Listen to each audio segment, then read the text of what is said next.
that if a salesperson knows too much about their solutions, they will go into solution mode and sell mode very quickly. Yeah. And I think that, again, you can be an expert, you can be a technical expert in what you do, but it's like you're going to bore that person to tears because 90% of what you're talking about is not relevant to that person.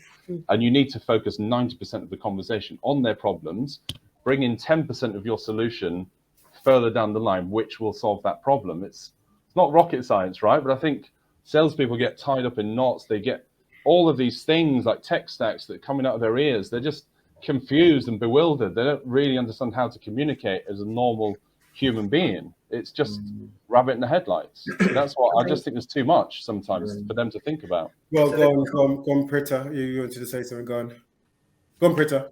Yeah, I'll just add to that. I think most important aspect as a salesperson one needs to keep in mind is if I were in that person's position, how would I have liked to be treated? How would I have liked, or what kind of a, how would I have enjoyed someone talking to me about them, only about them, or about me and trying to understand me? It's very important. The salesperson, like all of us, is saying, maybe someone has a lot of information. Yes, all right. You know a lot. You've been selling. You've been in the industry for 20, 25 years. So by virtue of your experience, you would be knowing a lot of solutions, a lot of things. But it's about having that empathy for the other person.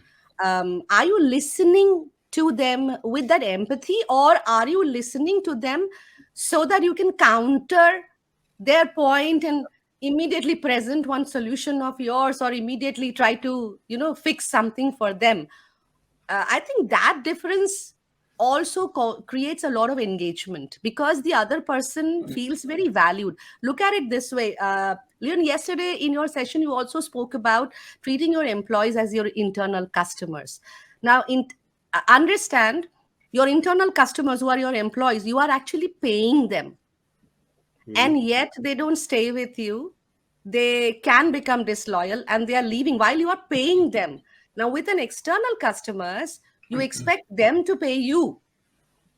So imagine the level of engagement that you have to do. It's the same thing. Engagement comes, any kind of engagement, whether for employees, whether for customers, engagement comes from the feeling of that feeling valued. How valued? I'm using that word again, Chris, but that is, you have to make me feel valued. And whichever way you can do that, I am going to stay engaged with you. And that valued feeling can happen when you have empathy for me.